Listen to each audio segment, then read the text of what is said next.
to TLC, 10 Life Community Podcast, where we dive into the heart of our local community, pubs, its wineries, restaurants, business, and real estate. I'm Troy Anderson, and along with my co-host Pamela, we're here to bring you a new perspective on what's happening in our community. This week we have a special guest on the show, Dustin Urlacher. Did I say that right? It's Urlacher. Urlacher. Oh gosh, I screwed it up. You didn't practice beforehand. I didn't. No, I should have asked him. And he's the owner of Hop and Hound in downtown Bothell. Welcome to the show. Thank you. All right, before we dig into our conversation with Dustin all about the Hop and Hound, it's Sipping on Success. Yes. And this week we have beer. Now, Dustin very kindly brought a growler to the show, so we're going to let him tell us what he brought and why, and then we're going to taste it and we're going to try and describe it for everybody. I'm smelling it over here. You Smells are? good. It's very fragrant. Yeah. So this is from Triple Horn. It's called Mystic, and it's a Belgian strong. Oh. And it's been barrel aged when it was originally brewed, and then we, the previous owners of the Hop and Hound, cellared it for the last 10 years. So we just cracked it out of the cellar, and Okay. so It's an aged beer. it is, yeah. Wow. And that helps just kind of bring out the fragrances, and the tastes all get melded together, and it gets a little bit more complex as it ages. Cool. Like you would imagine a wine. Not every beer lends itself very To well aging. to aging, but Gotcha. these darker, stronger beers. All right, so while you were talking, I had an opportunity to taste it, which is unusual because normally I'm the last one to try anything Yeah. because I'm the one talking about or asking the questions. So we always kind of talk about the flavor profiles and the bouquet, if you like, of any beverage that we're trying on the show. And the first thing that hits me about this, you said it was aged, right? Mm-hmm. So I was expecting it to be really kind of bitter and hoppy. It really isn't. It's actually, for Pretty a smooth. beer, super smooth. And I'm getting a kind of coffee chocolate undertone to it now, which I would normally expect with a porter, but this is more. It looks more like a bitter. It has that appearance, but it's more of a higher alcohol content sipper, Okay. if you will. Yeah. I don't know what another good word to describe it, but this is about 10% Yeah. alcohol. I was going to say, I can taste that. Yeah, are we I- expected to do some yeah. work this afternoon? But it doesn't hit you like a regular beer that has 10% alcohol when Right. you get hit with that alcohol kind of bite. And so you mentioned hops and bitterness, but those don't really age very well. So it's the barley wines and the beers that lend themselves, in the stouts and porters that lend themselves well to aging, usually have a very low bitterness and hop profile. Right. I mean, I'll This has a little bit of hops on it. I can taste it a little bit. I'm not a huge beer connoisseur, but it definitely has that Yeah. finishes with it. It does. I mean, a little bit hoppy, but not as much as I was expecting. You know, Not because like you can an have some beers. in-your-face IPA. Yeah, it's not that really powerful hoppy, but it was the smoothness of this that Yeah, I it's was very smooth. really pleasantly surprised by. I was expecting something else, and it was just like it glides over the tongue. It's very kind of silky, and the flavor was it's complex, but it's really kind of lovely. Yeah. And the fact that it was cellared for so long is kind of a little game of roulette. Like when we pull out a keg and we Yeah. put it on draft day, you got to taste it. Oh, and it's like, see is if this going to be any good? Is it going to be any good, right? Oh, boy. 'Cause The wine version would be: is it wine or is it vinegar? So Right, is it exactly. beer or is it what? What is it? Yeah. Well, that sounds like a terrible job to have, though. Yeah, I know, and it's a tradition that I didn't start, of course. It took a lot of forethought, and previous owners had stored a bunch of kegs that I now own, Okay. and so I've been pulling them out one at a time, and I gotta now put some in so that in 10 years or 5 years or whatever, Right. I can have some aged stuff. So So was that the reason for bringing this one, because it was that 10-year, and you know, were you surprised by it when you opened the keg? No, well, pleasantly surprised. I mean, we've been serving it at the bar, so it's on draft now, and whenever people try it, their face lights up. They're like, Yeah. "Oh, wow, this is really, really good." So Yeah, I'm gonna have to tell my husband about it. My husband likes beer. But he was used to drink like a stout. He likes the porters, and this has the flavor of Yeah, it that does. without the heaviness of that. So we'll be coming over.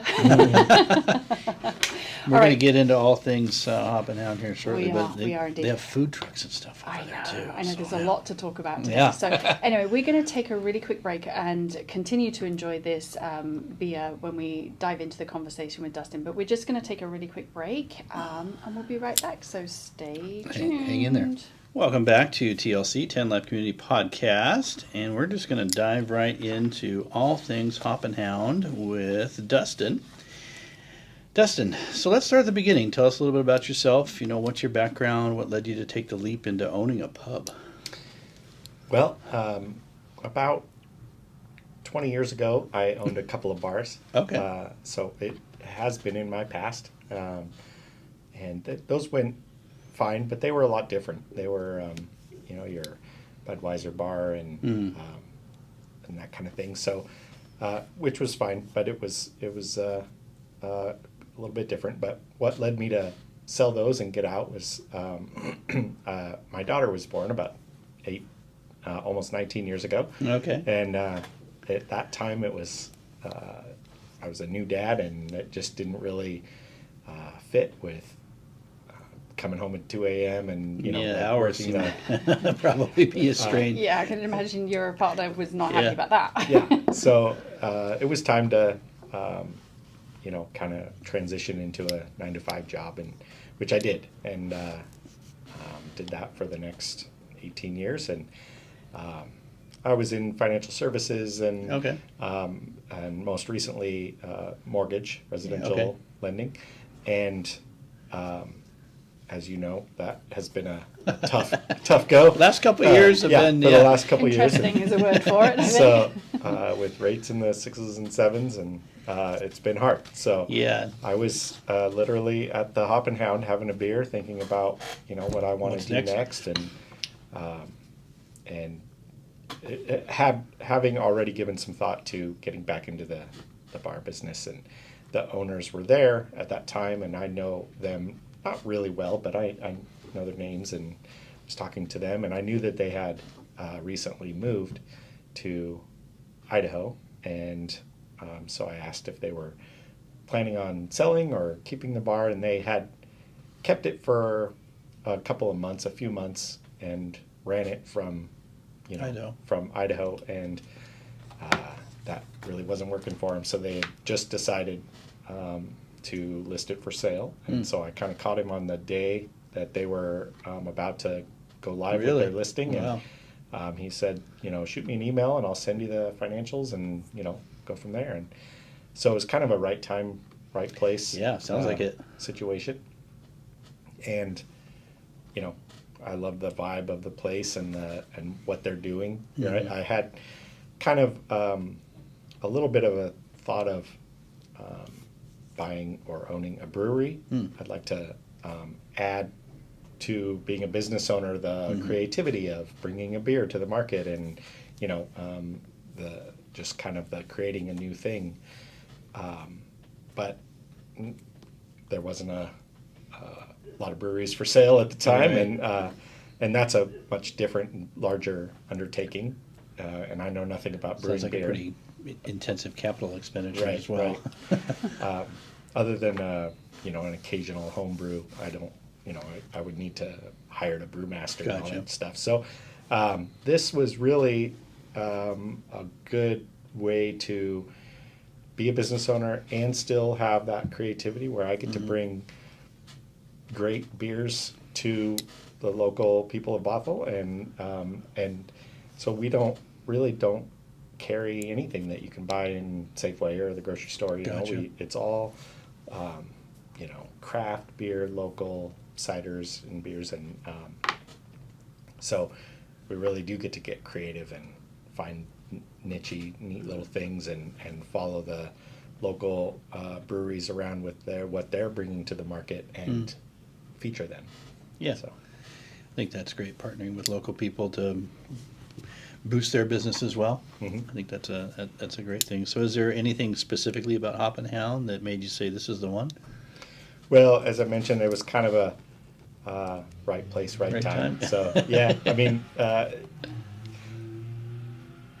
all those things just kind of led me to, I think this is the right move. You know, I get to be a business owner and, you know, follow my entrepreneurial dreams, and it's in, you know, I love beer, and, you know, I get to play in that arena. Gotcha. And be creative, and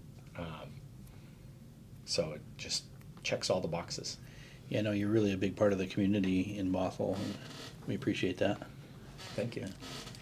So let's kind of dig into a little bit of kind of the business side of things, and taking over an established local favorite, because the Hop and Hound is, I mean, most people know of it. They know, you know, where it's located. It's been around for a while.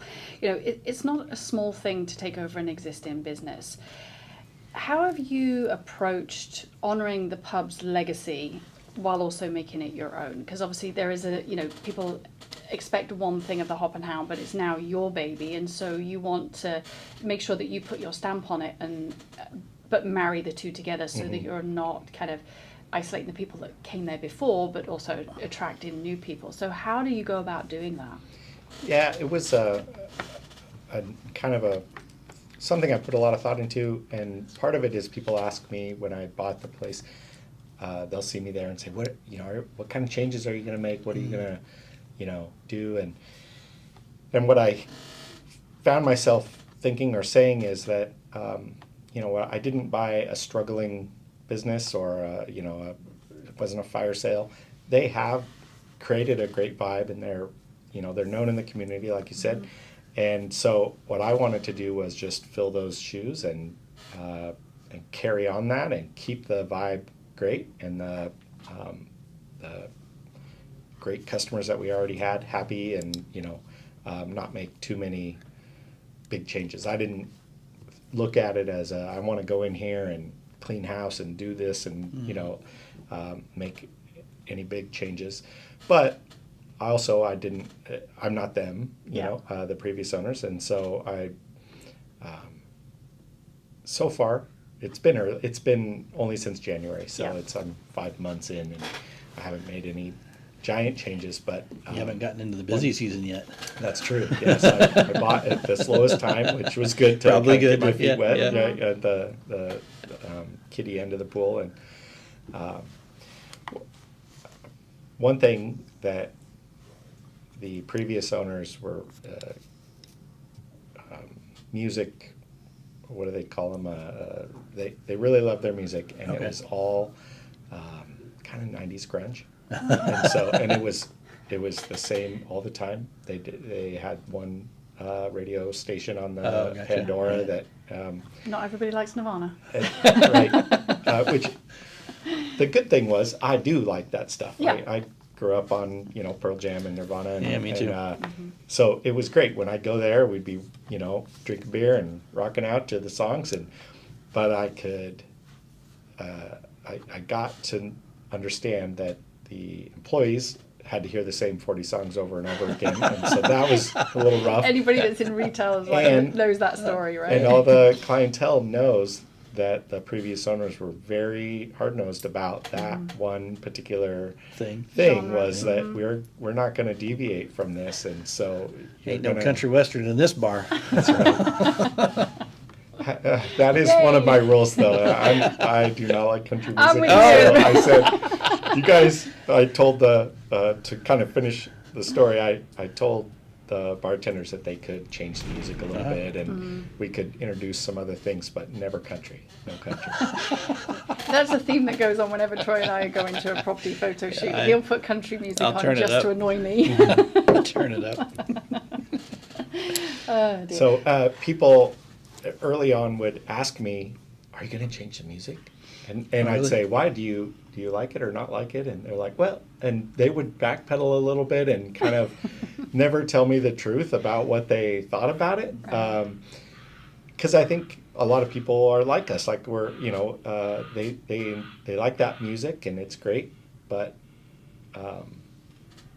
it doesn't need to be 100% of the time. Yeah. So Yeah. we've changed the music, and now people can take a breath and they say, I love the new music that, Oh, really? that you've got going Okay. on in here. So, and You got like Kenny G going now?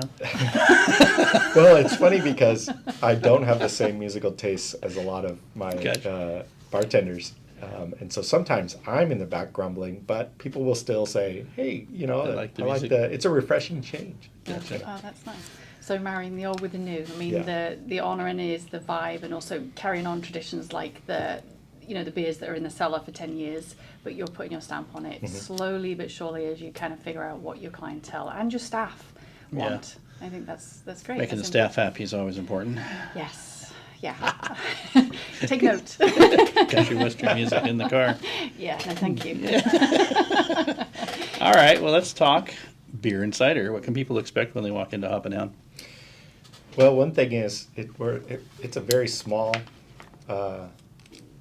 square footage footprint, and so it's all right there. You've got a lot of outdoor space, though. We do, but when there's one door, just the front entry, and when you walk in, there's two big fridges full of cans and bottles, and we have 135 different cans and bottles to choose from in there, and then a big board with 15 draft choices. Where do you keep all those kegs? We have to He play some smiles. keg Tetris quite often. Yes, it's we play keg Tetris, and it's kind of a just-in-time ordering system, which Okay. keeps me busy because we don't Oh, have that room makes to sense. You don't store a have lot room of it. for storage, yeah. And really, what I didn't anticipate going into this is not only do we not really have a lot of room to store the full kegs getting ready to go on, when a keg gets empty, is we don't have a lot of room to store the empties because they pick them up, the next time they deliver to us the old ones, but it could be weeks or whatever. So Gotcha. we have as many. So how's your empties. garage at home? Full. Either they have to just kind of be littered around the place, or I have to drag them back and forth from my home or storage unit or whatever. So Wow. it's quite a game. But as far as what people can expect, like it's kind of a chill vibe. There's you just walk in and stand at the register and order what you like, and some people come in and grab some cans to go, or you can drink it there if you like. But most people come in and get a pint or something of on draft, and then honestly, that front area, there's not a lot of room, but a lot of people will just stand there and chit chat. And so we spend a lot of time standing in the front of the bar just talking. There's a couple stools there, but not much. Yeah. There's a little loft upstairs, and then that big beer garden out back. So, which we heat in the winter. People sit out there year round because, again, we don't have a ton of space. But then in the summer, it's going to be great. We'll take the walls down, and it'll be an open air beer garden. That's fantastic. Yeah. Now, you have, you kind of mentioned it a little bit there, the 135 cans in the fridge, and you've got the 15 on, drafts on tap. So that's really a dynamic kind of rotation list of beers. It's quite a lot for people to choose from. How do you go about deciding which beers or other beverages like ciders make it to the board? I always appreciate that there is usually a cider available as well for those people that don't necessarily drink beer. You offer wine as well? Yes, we. Okay. So the beer is the showcase and cider. Yeah. And so those we rotate through. The wine is just because people want it. yeah. And so it doesn't change in. We just have a Cabernet and a Rosé and a I just wanted to Chardonnay. point out to the listeners that, if you don't like beer, but you're going with somebody that does, there are other options for you. But, just kind of focusing on how you make those decisions on deciding what beers or what ciders make it to the board and what influences your rotation choices when it comes to that. Because people are very fussy about their beers here. Well, and I imagine you have to turn it, too. You don't want it sitting there taking up space. True. The cans and bottles kind of just work their way off the shelves, and they, for as many as we have, there isn't any one that sits for a long time. They That's they good. turn pretty good. And as far as the draft, so we have a kind of a unique way that we do it, and each line item or each draft, I said there's 15, is a different style of beer, with the exception of the ciders. So we have 2 cider lines, and they just kind of randomly rotate. But so, for example, we have a West Coast IPA, and we have a hazy, and we have a stout, and so whenever that keg of stout gets empty, we will replace it with a different stout from a different local brewer. So we keep the styles static on the board, but the names and the brewers and the That's local fun. That's fun. changes Yeah. every time. So each week you come there, it'll be all different. Like we probably run through the entire board every week. Really? That's really cool. Okay. But how do you decide on what beers you change it out for? And then Right. I guess kind of a follow-up question to that is, how do you discover kind of new and interesting brewers to feature? So we showcase, local craft brewers, and with the emphasis on local, because we have some brewers self-distribute, so they'll maybe they make their beer here in Seattle, and they truck their own beer up and down the I-5 corridor to people who want to buy it. And then some go through a distributor that will have a menu of stuff.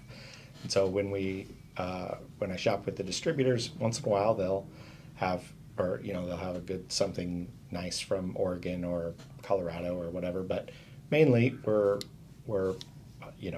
pretty much the I-5 corridor, or Washington, some Oregon, the local kind of, or the beer hotspots. I think Portland has is a pretty big place for beer, but Seattle has so much that we don't have to sacrifice any variety by just going all, the King Pierce County. And then, so each week the brewers send me an email or of their, it's called fresh sheet, what they are kegging off at the moment, and some brewers make the same 5 or 6 beers all the time, and a couple of rotating seasonals, but others make a new beer every week. They have 3 new things, and it could be something that they've never made before. And so there's just a ton of variety out there, and so I see what I need to replace and have a backup for, and I write a list every week, and then I fill it up with what I find on those fresh sheets. Are you going to taste those before you bring them on board? No, but I do a little research.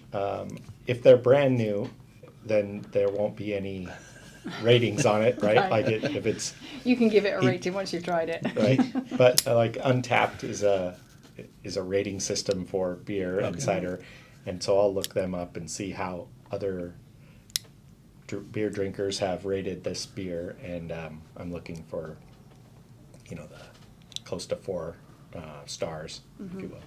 Okay, good. So are there any particular styles of beer or producers right now that you're especially excited about, or any underrated gems that are worth a shout out?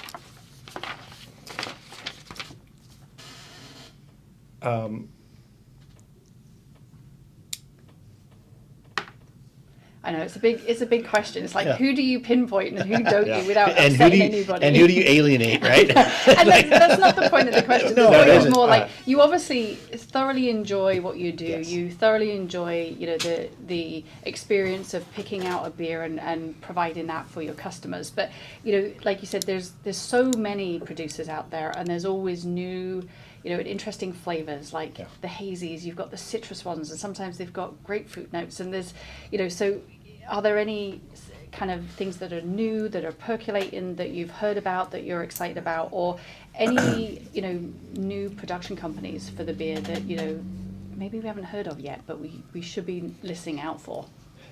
Who's growing fast and have got a great spot is Ravenna Brewing. I've been their their cans just fly off our shelves, and Really? I've been buying Okay. their beer on our board a lot. I'm laughing because my husband will get on his electric bike and go down to, To Ravenna. Ravenna. They Really? just had their 9th birthday this Oh. last Saturday, and I wasn't able to go, but so they're just killing it. They do Okay. great work, and they're one of those that feature a new, and as you mentioned, like, I don't have an opportunity to try them before I buy them in many cases, but I don't worry when it's Ravenna because they're top notch. They're really Right. good. And then alternately, a style that I personally like. I'm kind of an IPA person. I like them bitter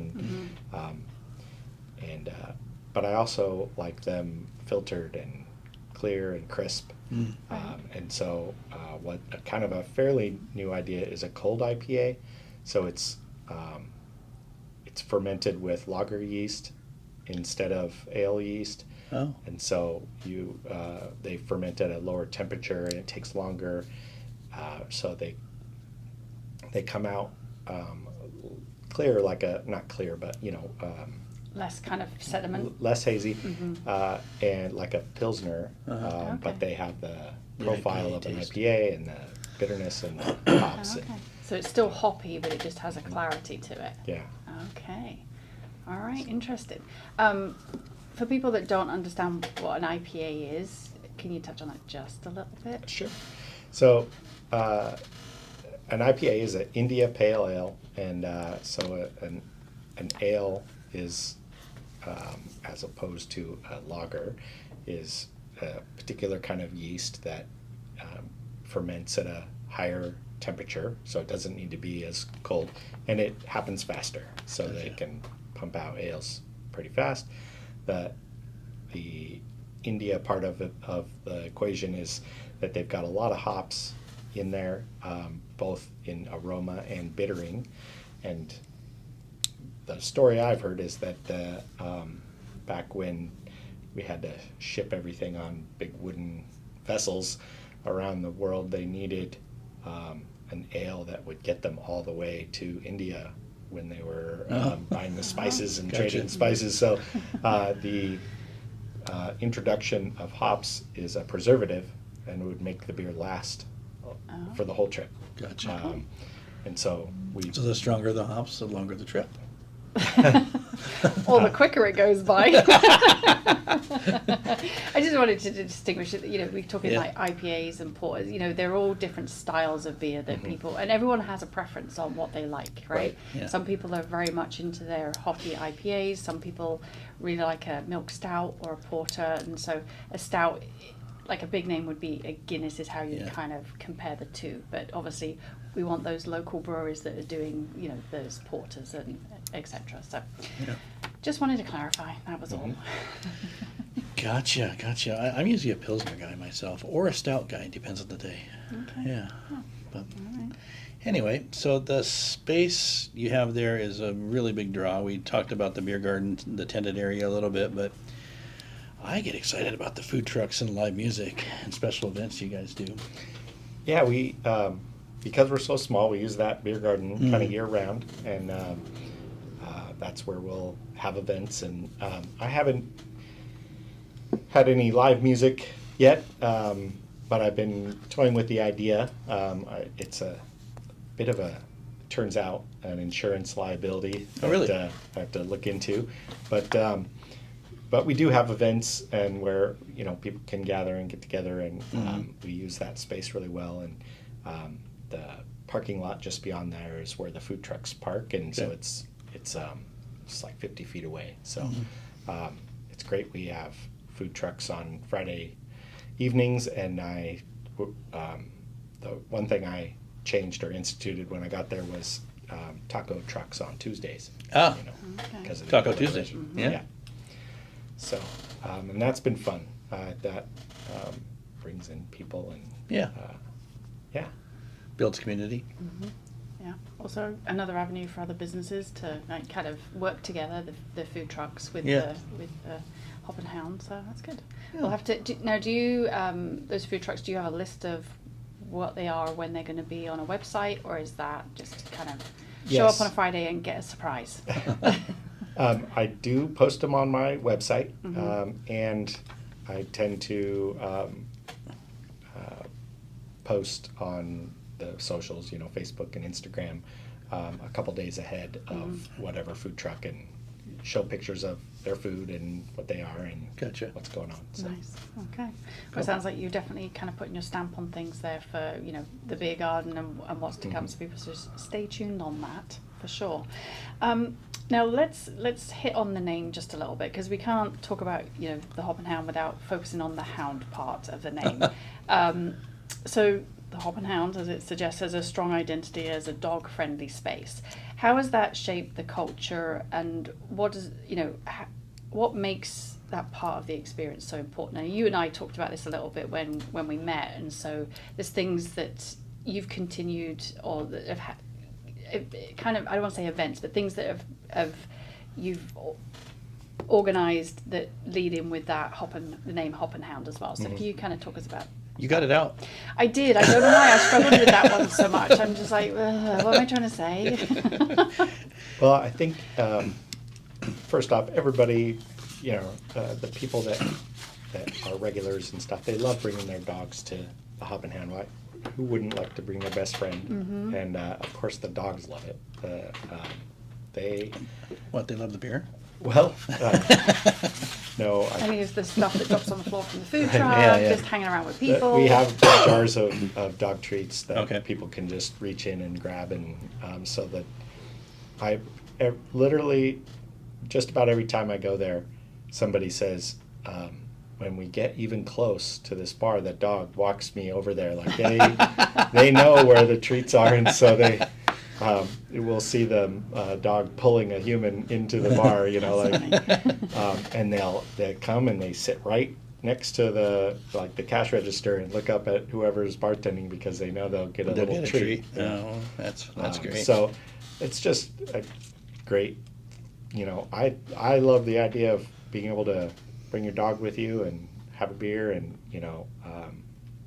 it's a great way to just kind of chill, and the dogs all seem to get along and they love it, and so they're encouraged, and they can go anywhere in the bar, and we like to keep them on leash, but yeah, they're definitely a welcome part of the scene, and they make up kind of the vibe of the place. And we've got a big wall with a corkboard, and it's just plastered. It must have Dog pictures. 500 pictures of dogs. Wow, fun. That's so cool. Yeah.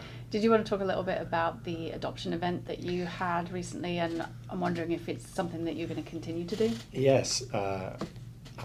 So I organized a kind of a meetup with Forgotten Dogs Rescue, and they set up 3 of their adoptable dogs to come in with their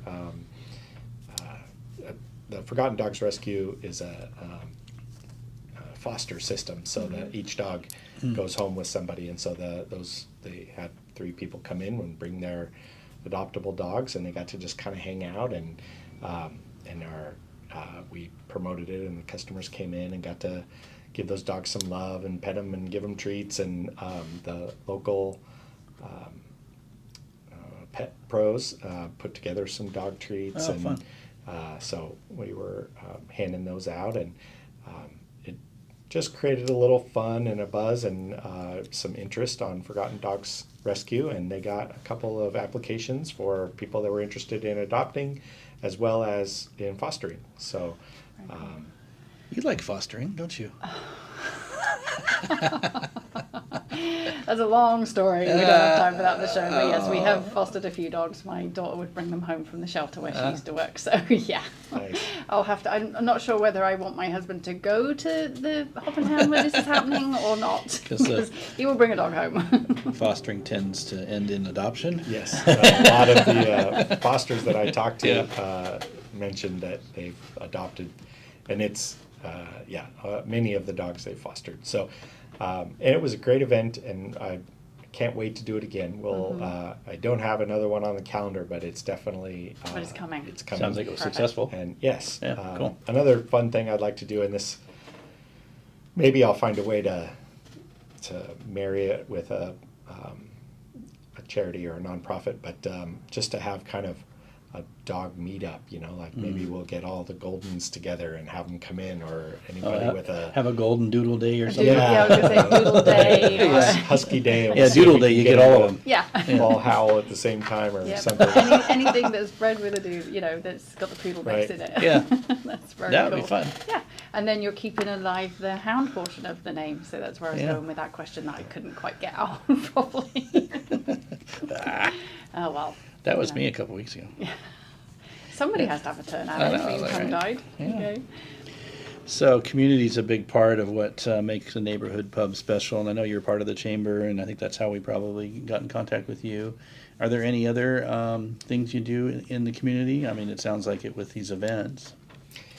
Yeah, so I was part of the chamber when I was in mortgage, and my annual renewal lapsed when I was kind of in the Oh, thick of being in this bar, but I did go down to the office there and renew. So now Okay. as a it's a good group. We have fun. yeah, as a bar owner, I'm again in the chamber. So Cool. and I was contacted by a representative of the American Diabetes Association, and they're having I think it's a race that begins and ends down at the Bothell Landing Park, and so we had a little happy hour at the Hop and Hound, and I donated the a percentage of the proceeds of that happy hour to the fund, and they set up a little table. So I just love getting involved with the community in any way I can, and so these kind of things just it's helpful to everybody, right? Yeah. It's great for me in business, and Yeah. it's great for them, and we just have fun. And so I think their race is this weekend, Okay. this coming weekend. Yeah. That's cool. We love it when businesses help support other businesses. It's Yeah, it's in our vein for sure. That's why you're here. Yeah, Because we like absolutely. propping up other businesses. So we always like to kind of give a takeaway moment for any business owners or people thinking about, opening their own business or, entrepreneurs, whatever that looks like. So, but for anybody that's out there considering buying or starting a local business, what have been some of the biggest lessons or surprises you've encountered since taking over at the Hop and Hound? So many. There's so many. I don't want to get political, but governmental departments and things that you have to get set up and file and do all these different things with. It's Too much regulation. There's dozens of departments that you have to deal with, and I just know that if I was trying to do it myself, that I would miss something, or something would not become obvious until it was too late or whatever. So my advice is definitely get a bookkeeper, get somebody who knows how to do this stuff and set it up for you. It's worth every penny to have them, file and prepare and do all these, even just not just the tax returns and the things like that for the Department of Licensing or Department of Revenue or whatever, but there's so many other you got things. the LCB, right? You have Yeah. to deal with them and whatever reporting they have, and then the Department of Revenue And L&I, The L&I, yeah. and family leave and all these. There's so many different things, and it's confusing at best. The websites and the interaction with those departments is different for each one, and it's difficult to navigate. And so my advice is to hire a professional to help you with those things, Right. because I want to be an entrepreneur, and I want to focus on the business and Right. doing what I want to do, and Yeah. I don't want to focus on those other things. So. Right. Focus on the business, not Right. in the business. I think that's good advice for anybody, isn't it? Really, just It focus is, on yeah. the things that really that your skill set is, and hire somebody else. And it doesn't matter if you're one person or a team of people. Outsourcing those things that are going to make the transition smoother, I Right. think is good advice for anybody. Yeah, do the things that I do well and You hire exactly the things hire that I hire the things out. Yeah. Yeah. Okay. Might sound scary handing it off to somebody else, but it'd be worth it in the long run. Well, I think there's a few things where you're right that it would be scary to hand over, control of certain things, but I see it the other way. If I try to do all this myself, it's a giant liability that I will mess it up. And if you have complicated tax returns, you wouldn't want to sit down and try to do that yourself. You would Yeah. hire somebody so that you don't mess it up. Yeah. Well, yeah, business is a team sport for sure. I like that. Yeah. Team sport. Yeah, yeah. All right. Okay. All right, and well, I don't think we're rounding out here, aren't we? Yeah, So we we are. always like to end the show with a hidden gem of yours, something in the community that you like that someone else might not know about. So, Well, my hidden gem is kind of in that dog theme, Okay. and it's the park at where Wayne Golf Course used to be. okay, I just love it. I Yeah. go there almost every day with my dog, and we okay.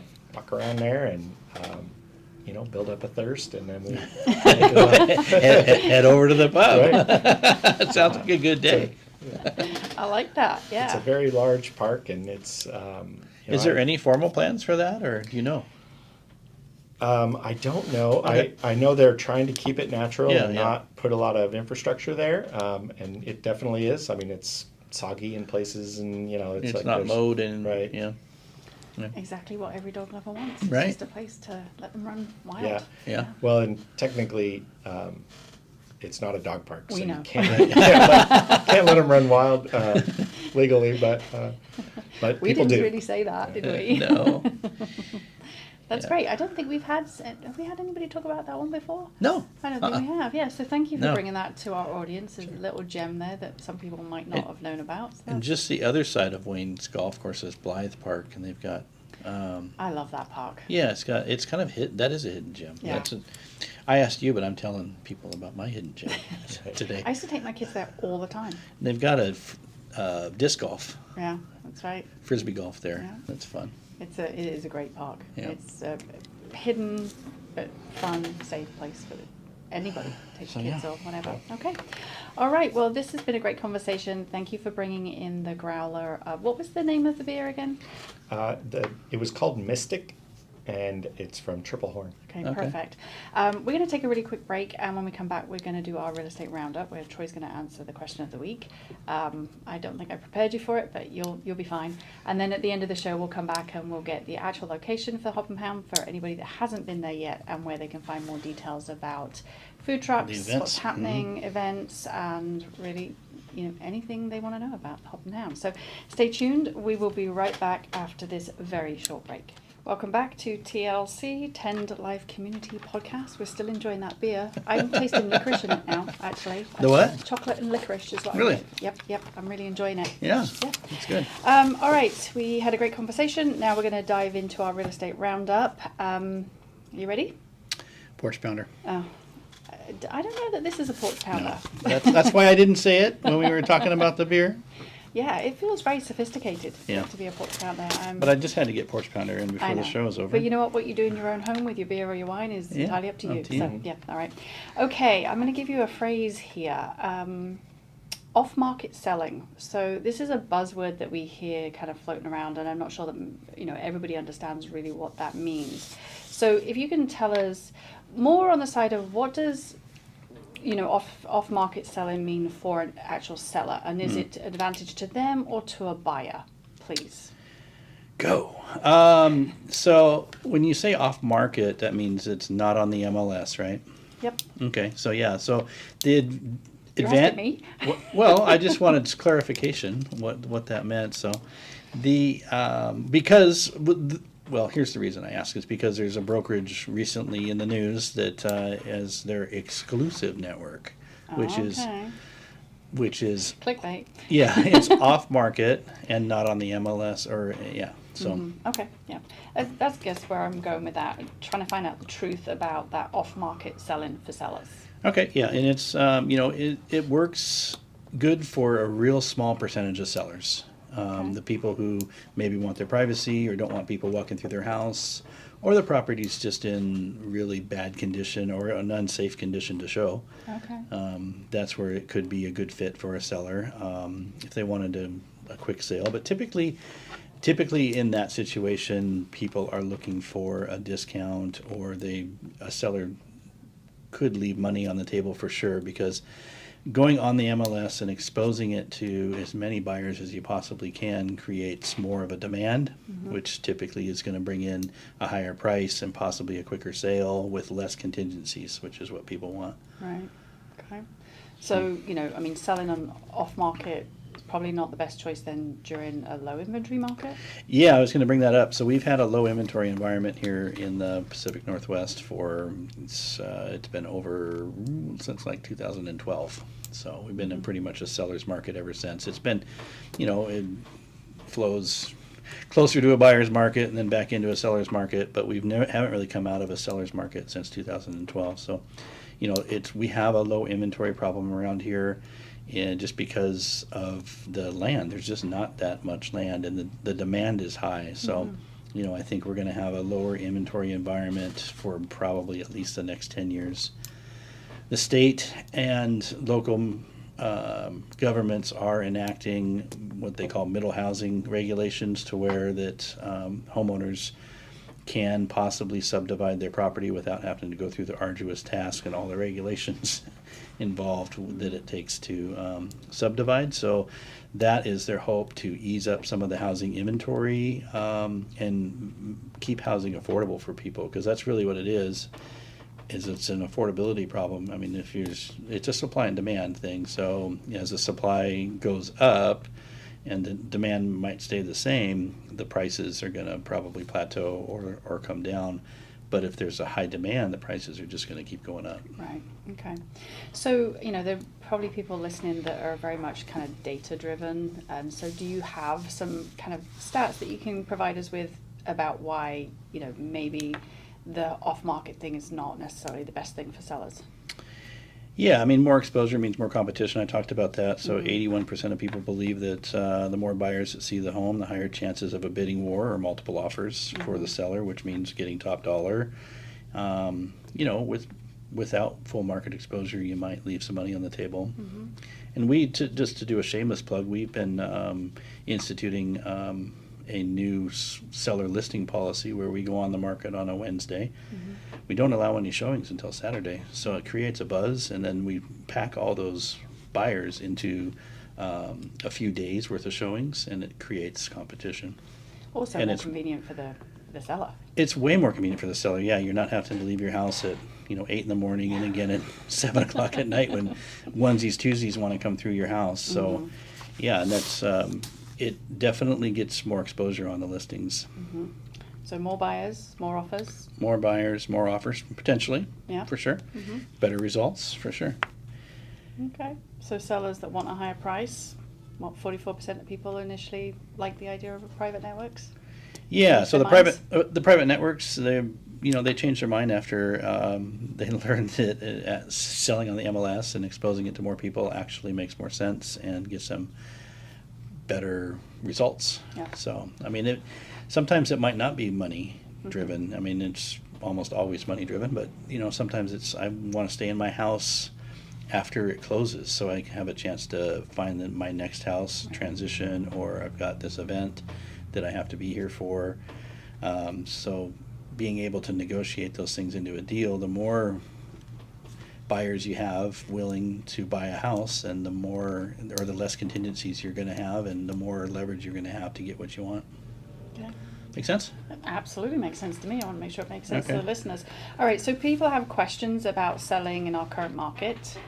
Yeah, reach out anytime. I'm here to help, and it's a free consultation with no obligation to use us. But yeah, we love to sit down in front of people. It takes about a half hour to 45 minutes to go through the market, let you know what's going on in your particular neighborhood, because it is neighborhood driven. It always has been. Yeah.